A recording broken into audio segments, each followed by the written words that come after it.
Okay, if you have your Bibles, open up to Judges chapter 6. We'll be covering the first half of Gideon's story. I'm hoping to get through chapter 6 and at least part of 7. If we don't get through the end of 7, that's okay. The end of 7 kind of goes more with the second half of Gideon's story anyway, and chapter 8, so that is totally fine if we don't get through that. But we at least need to get through 6 and part of 7. So we've been kind of going through the Judges. Today we're doing this section on Gideon destroying idols and fighting the enemy. The next section next week, he will almost reverse this, where he will fight Israel and he'll forge an idol. He'll do like an inverse of what he is doing. So kind of remember to read that next week. We've went through the first half of the Judges, or we will after today. Today will be the last of the good Judges. I don't know if the good half of the Judges. I don't know how to say that. This whole book kind of turns on Gideon. Gideon is the crux, the focal point, and I think there's many reasons why that is. Which we will see, but kind of see how it changes right here by the time we get done with today in Gideon, as we pick up next week with Gideon chapter 8.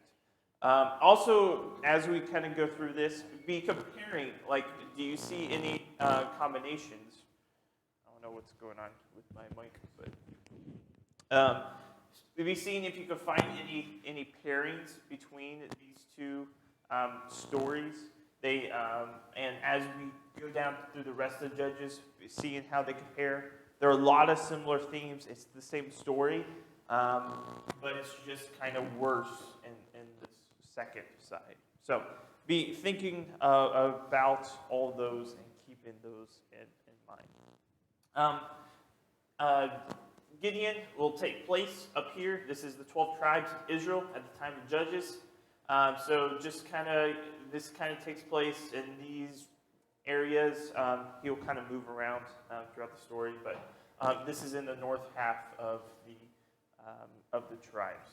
And then finally, as we get into this, the plan for today is to work on called Judges and then Gideon's test, both tests for Gideon and Gideon's test of God. And then we'll look at Gideon's faith, and if we have time, Gideon's victory. I wanted to point out this really quick. This is just, again, Judges is so well put together. And you see all kinds of parallelism and ways these stories just interlock. And one of these is how this prologue and the Gideon's cycle and the epilogue all work together. You have the prologue, Israel fighting enemies and then facing idolatry. You have the inverse of this, and Gideon faces idolatry and then fights enemies. And then the epilogue, you have Israel forging idolatry and then fighting Israel. Gideon fights Israel and forges idolatry. This is the reason the whole book flips on Gideon. It's meant to be looked at that way. And it's just so well put together, has so many different layers, and it is so fascinating. So, kind of keep all that in mind as we get into the story. Any comments or anything at the beginning before we get in Gideon? I'm kind of going through the introduction pretty quickly because I think we're going to spend some time on the text itself. Okay. Yeah. Judges is written in chronological order, right? Yes-ish. I mean, like the stories overlap, but yes. Yeah, I think so. So pretty much chronological. Yeah. That's what I thought. Why do you ask that? Well, you were saying how well it fits together. Yeah. And it just struck in my mind, was certain stories picked and chosen, to create that downward spiral, or was it chronological? It seems like it's always been chronological to me. But. Right. I would say it's probably both. Like the author chose certain stories and left others out. I mean, we have several judges in here that just have like a sin or two, and he could have easily done that with Gideon. But I think the author specifically chose to pick these specific stories and write it in such a way that it conveyed some very important themes here. Because also, you're thinking, most likely, the current thinking is this was written after the time of Josiah. Well, what are they struggling with? They're fighting themselves. If you're looking at Jeremiah and some of the other, and they're making idolatry, and how well that goes for them throughout that thing. And it's a warning. It's supposed to be a warning to any other comments before we jump in. Okay. Judges 1 through 24. Again, we cannot read all of the story. Just too much to read, and I want to spend more time in comments. I will kind of just summarize briefly the on the story. You kind of have the Lord coming, and you have Midian coming, oppressing Israel because it's the same cycle. You know, they don't do as right, and so Midian oppresses them. And then you have the Lord sending a prophet and saying, you know, why have you done this? Like, are you not smart at all? And the Midianites just laid waste to everyone, and the people cried out. And God's answer to this is to call Gideon. And it's very interesting how he calls him. And then through Gideon, he has to do some negotiation, but he gets Gideon to destroy his father's idols and really start his path to being the leader that he needs to be. But so in this first 24 verses, what did you see in this passage that really stuck out to you as you read this, as you kind of meditated on this? What in this passage, really struck out you, really kind of came to mind, or did you have questions about?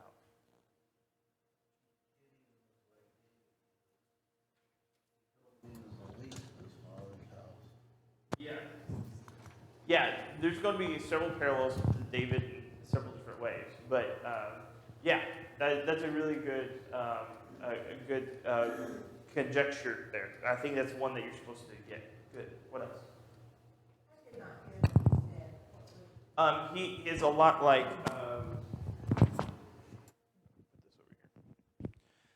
It's a lot like David, in which when David was called, he says, "I'm the least of my father's house." It has very similar. We'll talk a little bit more about that in a minute. Go ahead, Bob. I noticed they were in hiding. They had to hide to survive. Yeah. And it's kind of strange because Manasseh was a real big tribe. So being that one power was on one side of Jordan, the other was on the other. Yeah, he's not at least of Manasseh. Yeah. So Manasseh is a pretty big tribe as far as land is concerned, but not all of their land was very good land. It was a lot of unusable land. And so they were kind of not known for having a strong military presence in that tribe as well. On reverse, Ephraim is known to have the strongest military presence and everything, even though its land mass is smaller than Manasseh's. So, good. Yeah. He asked for a sign from the same point of view that I thought about. Some of the people in the Bible that asked for a sign ended up either mute or Yeah. Had other things that it seemed okay for him to ask for a sign. Yeah, it is very interesting. Like, he asked for a sign. And we'll see this as like God is okay giving a sign to Gideon and certain people at certain times. Why do you think God was okay giving a sign to Gideon when he asked, and maybe not as much to other people? Okay, Gideon needed it. Yeah. Okay. What else? Yes. You could say the same about some of the other people that he chose, though, too. So.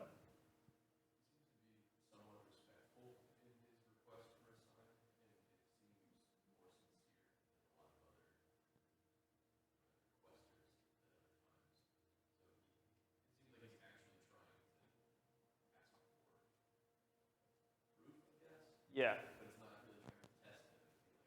Okay. Yeah. And you could kind of tell that because after, he brings out the food and goes out in a ball of fire, he's like, oh, this is the angel of the Lord. Like, I'm supposed to, like, I don't think there's actually, like, real, like, this is really happening to me. And so, yeah, I think that's part of it, too. I think it was, God recognized that Gideon was lacking confidence or being assured. And so it was a way of building up his confidence that he could take on this battle. I agree. Yeah, definitely. Definitely. Go ahead. Adding on to what Bob said, in verse 11, the angel of the Lord found Gideon hiding down in the wine press because that's to keep away from the Midianites. So you can hide from your enemies. Yeah, definitely. Definitely. And I would also add, where is Gideon, where is the nation of Israel spiritually at this point? Yeah, bad. Not good. I mean, we're going to learn about that God tells him to destroy an idol. Whose idol is it that he tells him to destroy? His dad. So, like, yeah. Yeah, it's Gideon's dad's idol. So, what kind of spiritual influences are being put into Gideon at this point before this angel shows up? I think part of it is God expects more who has been given, and he also gives grace to those who have not been given as much and have not been able to see God working. I mean, it's obvious that they knew about God. It's obvious that they knew who God was, but it was almost like any other kind of people in that day where it was just another God to serve among all the other ones. Talk about hiding in caves. I'm wondering if the caves they hid in is where they got the Dead Sea Scrolls. Well, Judges takes place way before the Dead Sea Scrolls were written. The caves are written would be south of these caves, so these would be north. The Dead Sea Scrolls take place around the Dead Sea, so the scrolls I think were either up here or up down here. It's on one of the ends of Dead Sea, and this takes place up here. So I think they would be different caves anyway. Anything else that you saw? Yeah, the backdrop of the iron, the whole thing. Instead of the Amalekites and Midianites, remember this is the land, this is promised land. This land flows with milk and honey. Yeah. Right? But yet they're impoverished. Why are they impoverished? Why are they impoverished?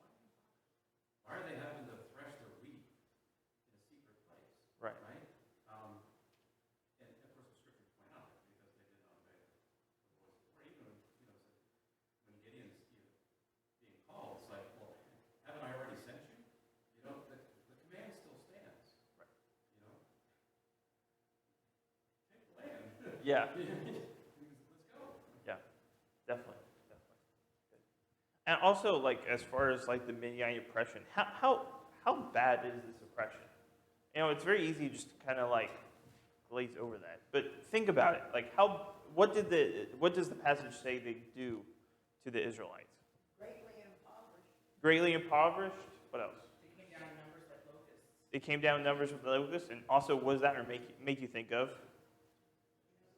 Egypt. Yeah, Egypt, the plagues, Amos later. But yeah, very good. Verse 6 says that the Israelites were brought very low because of Midian. That's why they cried out for help, which a lot of the other judges before this didn't say something like that. It highlights how this state they're brought into. And God sends them a prophet saying, this is why you're being brought low. Yeah. And they still don't change. Yeah. And I think that's key because in the other judges, especially thinking like Ehud, the foreign nation would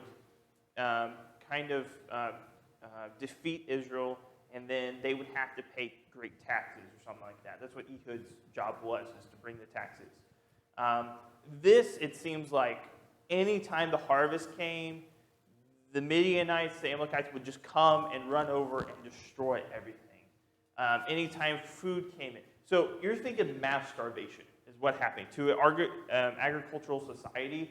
If every time you have a harvest, there's mass forces coming in, you don't eat. So that's what's happening here, is there's major hunger in the land, much less having any kind of affluence in the land.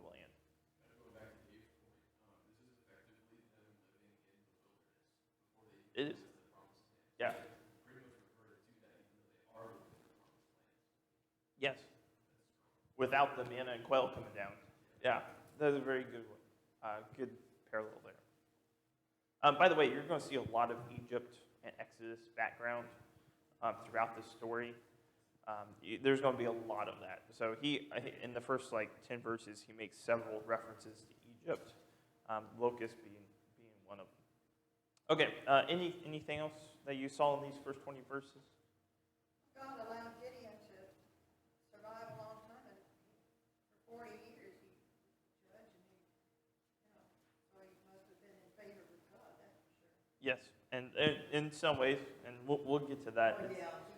Gideon's a very complex story. Yeah, we'll see about that. But yeah. And the fundamental question is asked, in verse 15. If the Lord is with us, then why has all this stuff happened to us? Yeah.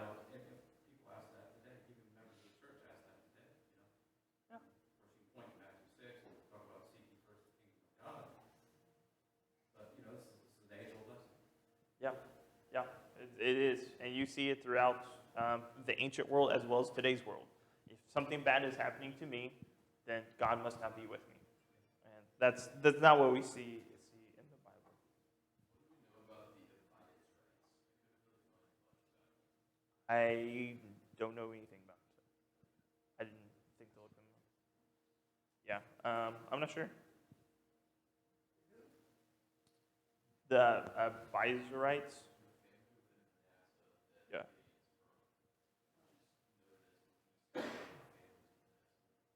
Yeah, I don't know anything about them. I don't even know if they show up again, really, without connection to Gideon. Yeah. Looks like the Midianites had become so prosperous in so many possessions that they couldn't provide for themselves in their own land. So they became nomadic and went from just following their flocks, kept fed. They were strong enough to overtake any resistance that they came across. Yeah, they're nomadic tribes in which their way of living was they would have herds, but they usually didn't do any agricultural thing, and so they would just take what they needed, and they would go raid, and they would go pillage, and that was the way that it was in that day. Let's see here. We already talked about that. Verse 5 kind of makes you think of Egypt. Who is Gideon at this point of the story when he's first called? Is Gideon trying to fight back? Is he's trying to find a way to subvert the Midianites? What is he doing right now?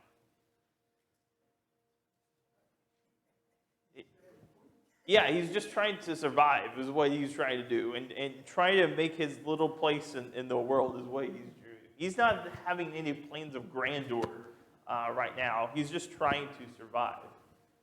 Someone say something? And you can see this by, where is he trying to thresh wheat? Is that the best place to thresh wheat? No, it kind of is. A wine press is obviously down in kind of a hole, and threshing wheat, removing the outside portion of the grain or the barley, the chaff. When you throw in the wind, it kind of removes that. The wind would take the chaff away, the grain would fall back down. You don't get a whole lot of wind in a kind of more enclosed space, but he's trying to do what he can to, feed his family, to try to prosper the best he can in hard situations. He's not thinking big at all. And yet, what does the angel of the Lord call Gideon? valiant warrior, man of valor, however it's translated. Is he a man of valor right now? No, he is not at all. And I think this is really interesting that God sees what you can be, not necessarily what you are today. And we'll see it that God is continually with Gideon, and it's this very slow process to get him to the point where he could deliver Israel.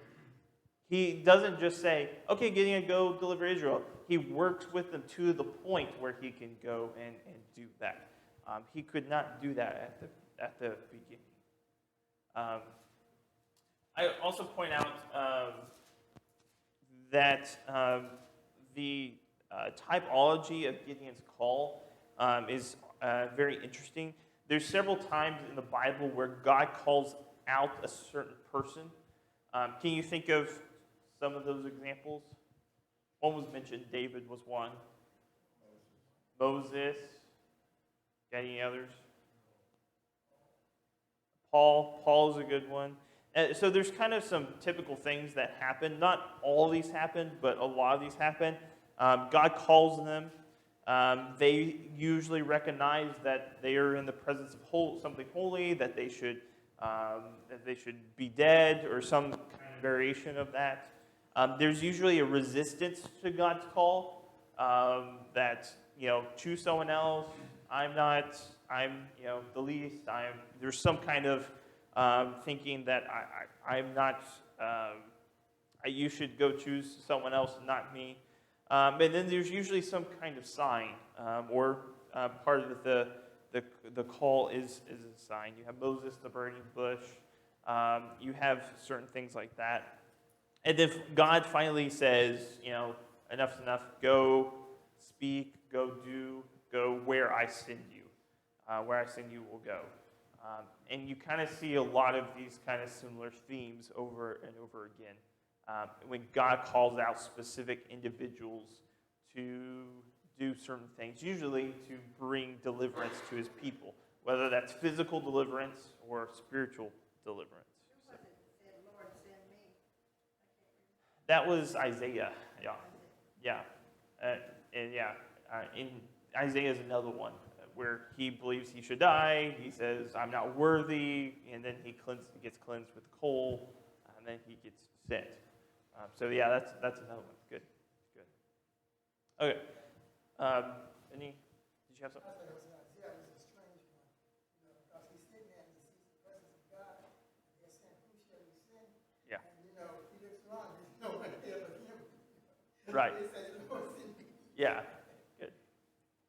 Interesting.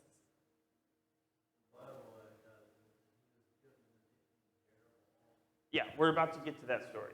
So he gets in the next story, he is where he gets that nickname. So keep that in mind, because that'll be important. I will also point out that Gideon is trying to worship God like one of the Canaanite gods in some ways, where you actually feed their statues or their people with food and stuff like that. It kind of looks like that a lot, and then the angel's like, no, we don't do it, and then burns it up, and that's a sign to Gideon.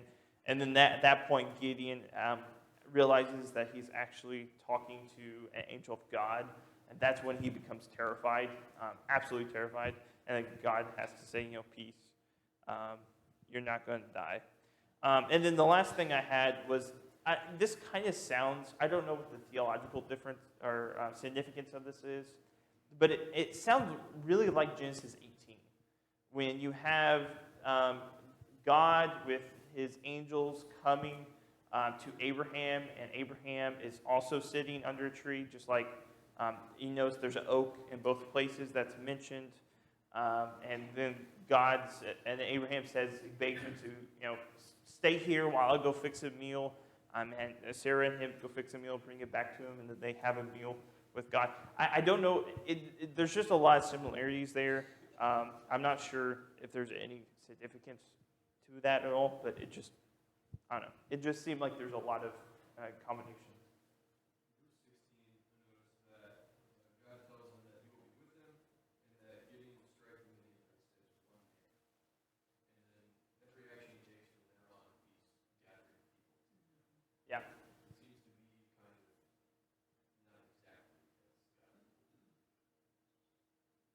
Okay. So like, as him by himself, or? That's how I read it. It means like, Okay.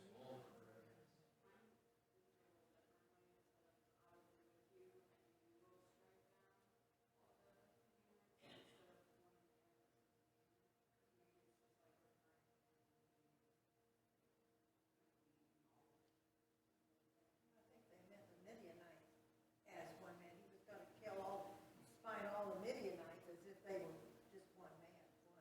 I don't think it meant he. Gotcha. Okay. I kind of just read it like he was going to lead. He was going to be the main guy to take out the Midianites. they all have the same purpose and vision.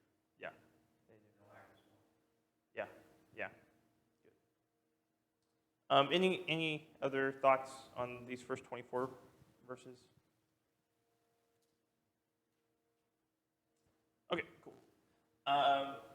Judges 25 through 40.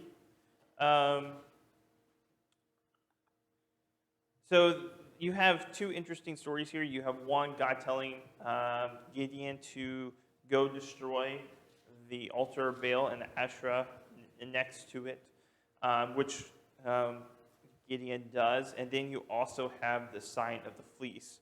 So it's a testing of Gideon, and it's a testing of God from Gideon, where Gideon says, if you will save my hand, then he has the whole damp fleece, dry ground, damp fleece kind of thing going on. Okay, so what did you see in this passage? What stood out to you in the second half of chapter 26? It would be verse 28, or 25, I guess, verse 25 through verse 40. The fleece thing was interesting. The things that you read in the Bible, the things that they use Yeah. to show what they're gonna do or whatever, what Yeah. they want to happen. I found it amusing. Yeah, it's very interesting. It's very interesting. Tracy? In verse 27, it says, but because he was afraid of his family and the townspeople, he did it at night rather than in daytime. Yeah. I mean, so even so with the Lord behind him, he's still frightened. Yeah. You know, I mean, considering one, it was his dad's, Yeah.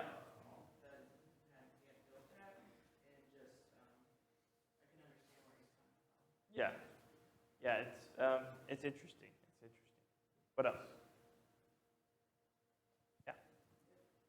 Makes a point that if Baal was upset that that altar and everything's been destroyed, let him do something about it. It's kind of that same theme of, let your wooden idol speak or do something. Yeah.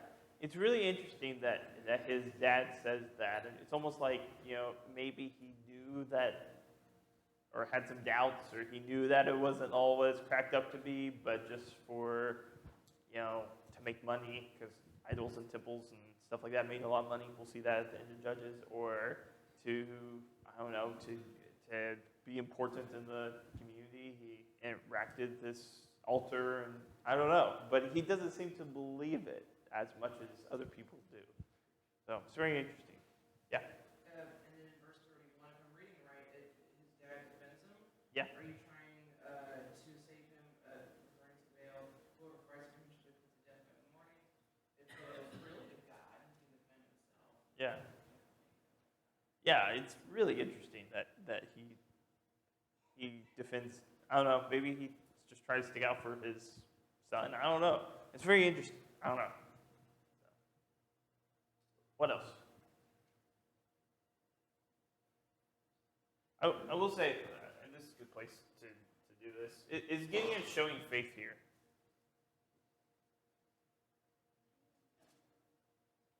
Is he showing faith? What? Yeah, he did what he was told. Yeah. Yeah. It was like, could he have shown more faith? Yeah. So I think, so you kind of have, and you see this picture of God kind of guiding this man along to eventually become where he is. And he does that, I think the importance of doing this, I think, is to give him like a little test, before you have faith in me to lead a group of 300 guys against all these Midianites, take a little victory first. Go do what I said, tear down an idol, which is a very good thing, and then have trust in me that everything will be okay. And now he could have showed more faith. He does show faith, but he could have showed more because he does it at night. He does it not alone, but with his servants. And he is nowhere in the picture when everyone discovers what he has done. They go to his dad when they learn that Gideon is, and Gideon is nowhere in the picture, it seems like. And Gideon's dad has to talk to those people. Yes? Well, but then after that, he says, okay, don't be mad at me, just give me one more sign. Yeah. Yeah. That's kind of like, we would do this today. I mean, if you really want me to read this, give me, that's what he's saying. Yeah. I've already done this is pretty big, but I need one more sign. Yeah. I don't. We'll discuss that a little bit. It's really interesting. Yes. I was just going to say, sometimes we look at these guys and we think, oh, they should have had more faith because they're talking, to the angel or, whatever the case may be. But then if we take and get our own selves and our own faith, and that we have a hard time talking to our neighbor and telling them about our faith because of fear of rejection. Yeah. And we have all of this laid out for us. We know the God is behind us, and we know what we're supposed to be doing. Yeah. And to not think of these men just as men, and sometimes young men, but, just as men who haven't been called upon to do anything, and, they do know who God is. He knows who God is and all that kind of stuff. But I just think sometimes we're a little hard on, them being just, they're real people. Yeah. And they don't have this amazing ability to have faith differently than we do. Yeah. So, Yes, and I think that's the whole point of Hebrews 11. It's not that they were great faith, it's that these were very average men. As you can tell as we go through Judges, these are not the greatest of faith and virtue, but they had faith enough to do what God says. And I think that's the whole point. And I like that point of, we get on our high horse a lot of times, but we won't even talk to someone because of rejection, and knowing that they're not going to kill us, by all chances. They're not going to pursue our life. Whereas he probably exactly knew what was going to happen once he tore it down. So I love that. Dave?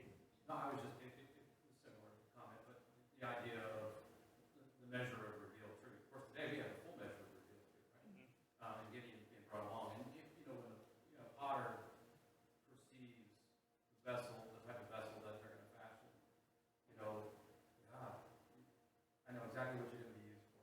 Yeah. And that's Gideon. You're going to be used as a mighty man of valor. He sees it, the potter sees it, and then the potter fashions the vessel. Yes. And this is what's happening. He's fashioning. Yep. And I think he does the same thing today. Maybe not as directly handed, with Angel of the Lord coming in, but I think he does the exact same thing today. I mean, of course, you got to deal with the measure of truth that you have. Right. Right? Yeah. Yeah, so a lot more weightier on us today. Yes. To more who's been given more is expected. And I think we're expected a lot more than those guys were back then. A lot more than being Christians by night. Yeah. Yes. Very nice. Bob? I see that we're moving towards a different place, we're moving towards revelation, right? Back then they say, show me and I believe. And later on, as we go through all these things and see what happened, then we move to the place, because I believe, then God will show me. Yeah. Well, I think we've been shown, I think that's what this is. We've been shown, and so we should believe. We've been already given the gospel and all the Bible, and so I think because of that, we can have the belief. That's where our source is. Any other thoughts? Why do all these people show up for Gideon? This just takes place in let me see here. So verse 35, and he sent messengers throughout all of Manasseh. They were too called out to follow him. He sent messengers to Asher and Zebulun and Naphtali, and they went up to meet him. Why would anyone respond to Gideon, who is the least of the tribe, why would they come to Gideon? God had spoken directly to Gideon, Okay, telling him what to, they knew this. okay. I think that's half of it. Yes, agreed. Good. What else? Maybe they were waiting on some kind of a prophet to deliver them or something, and it was like, let's try this time.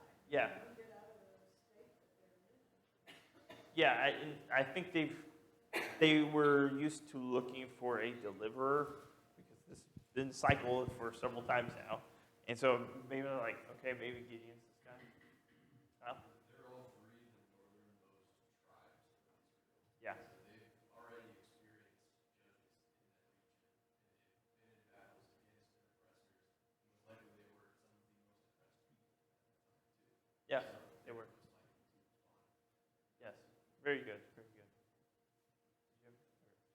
I would also point out all those are true, and I think verse 34 may be one of the reasons. And I think that the Spirit of the Lord clothed Gideon. So this, who else who else said that who else had the Spirit of the Lord come upon him?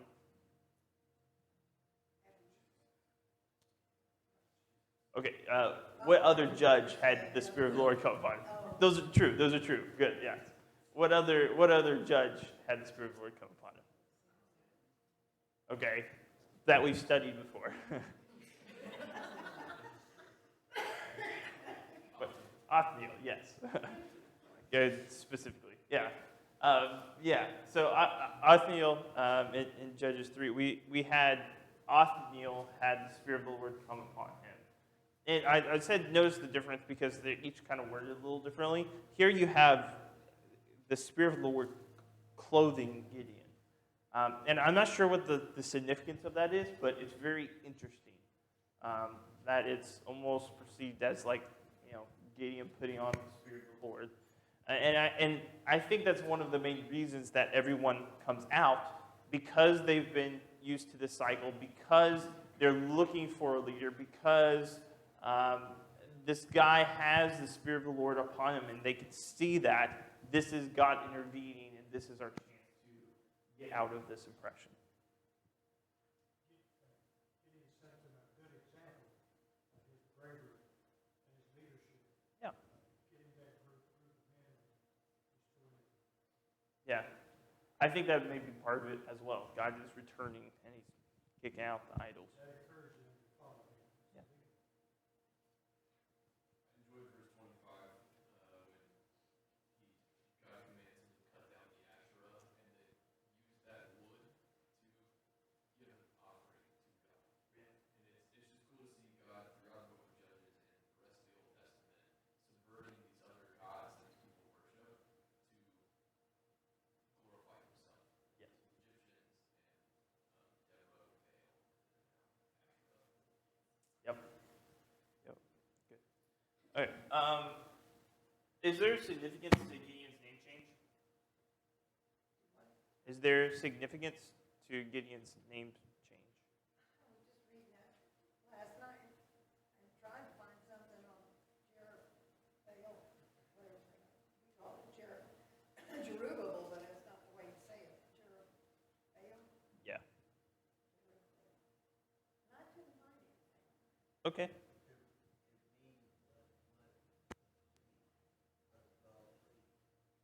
Yeah.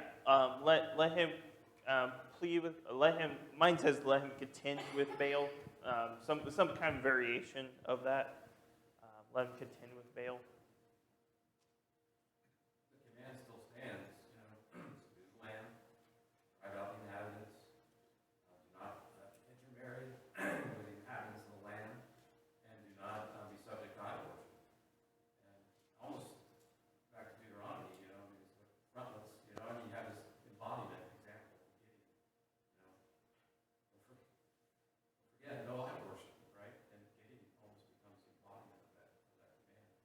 Yeah, I think Jerubbaal,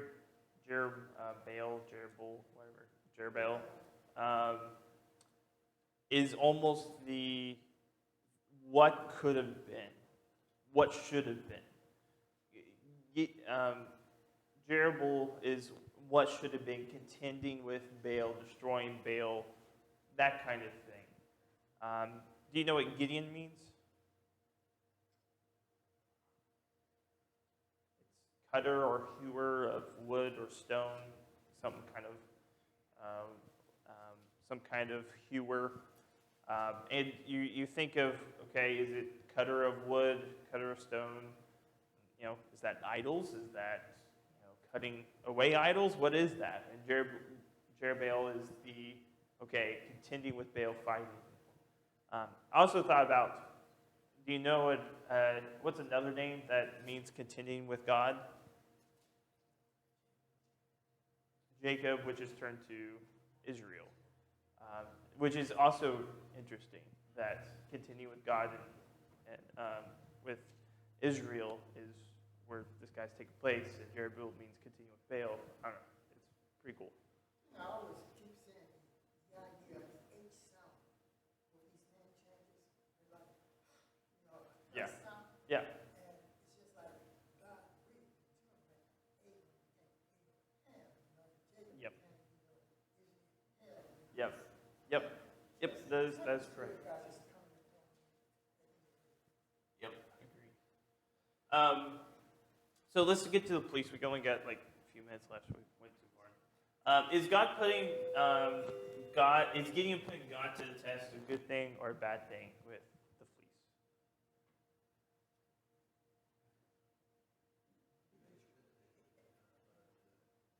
God let him do it, so yeah.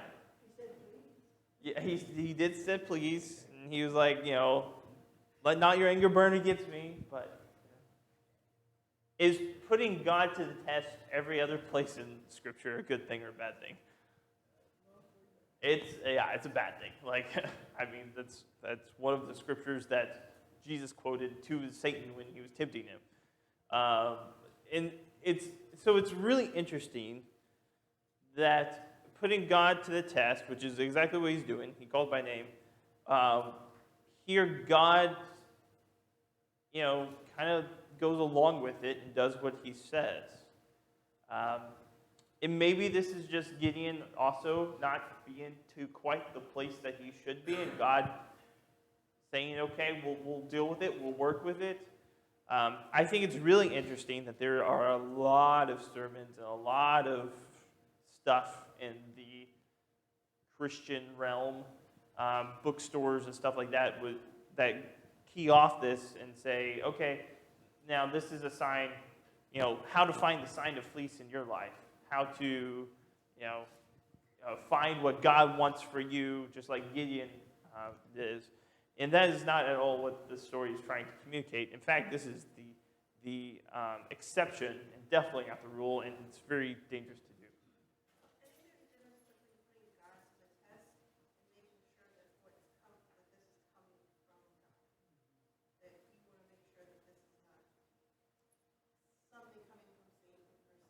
Right.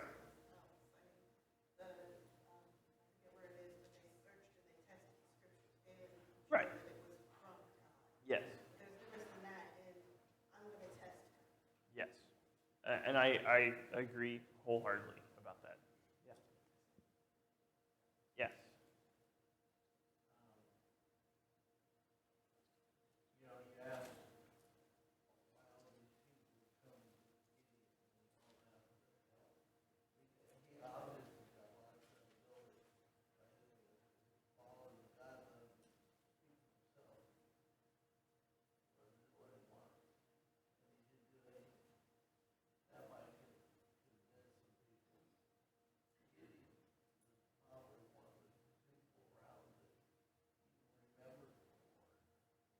Maybe. Yeah, maybe. That's definitely a possibility. We're going to skip to the end. We'll cover 7 next time. I kind of figured this would happen. Just a couple of themes for today. God sees what you can become, not where you are now. And he may be working in your life just like Gideon to get you to that place. And that may take form in hardships and trials and hard times. And he sees what you can become. Also, what makes Gideon great is not who he is, but who he serves.